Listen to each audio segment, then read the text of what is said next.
An exercise used by one of my favorite professors, actually my graduate advisor, Celia Pierce, in her class was you'd have each student make superhero cards.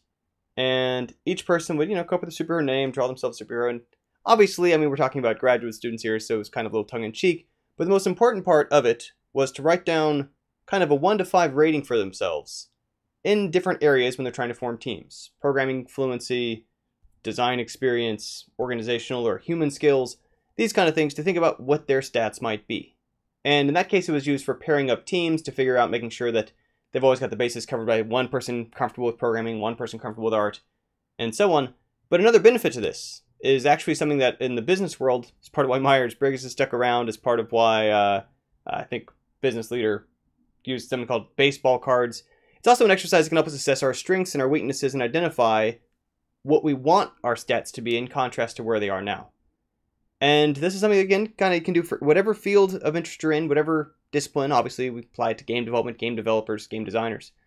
But it's something that, it's a nice exercise in self-honesty, because when we don't really try to numerically bound these things, it becomes very easy to, and maybe rightfully so, give ourselves credit for the progress we've made, to see where we're at is as far ahead as we can be. And so this isn't really so much about gauging our progress so far. Maybe it's not about feeling guilt or, anything like that over time and how we haven't spent it. It's to look forward at how would we want our stats to be in contrast to how they are now. What are the areas we can work on? What are the areas where a year from now, maybe a month from now, we can have been doing some things to have increased our experience in that area? And this is part of why I like to think of those not as kind of like innate traits of how we see ourselves, or kind of, something like a soft field like design. It's very easy to pretend or imagine we're better at it than we are, and instead to look, okay, what kind of evidence have we got to back up that case?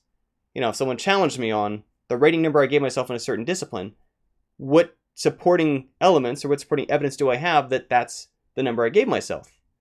And that, again, to then look at ahead, okay, well, if I want to go from 2 stars to 5 stars, 2 stars to 4 stars in a given field, a couple things to look at are, one, what can I be doing to build support? So a year from now, months from now, whatever, I could better make that case.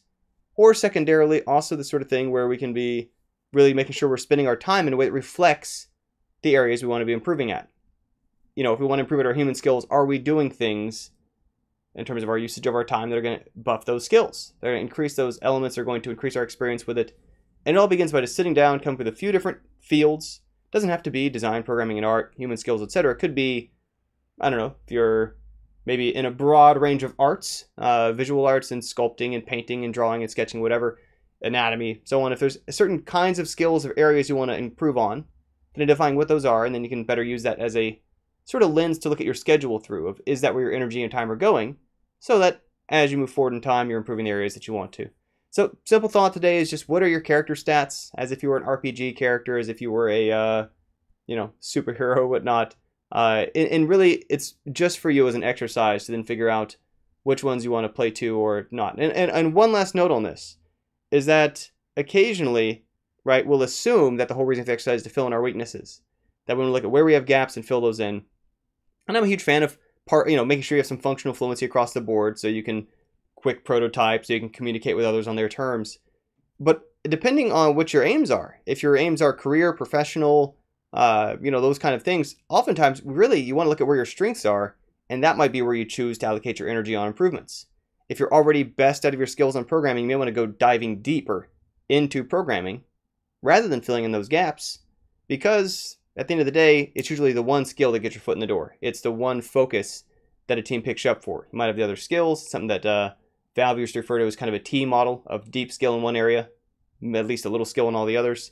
And so yeah, just because in your own stats you see you have some weaknesses doesn't mean that's necessarily how you have to optimize your time.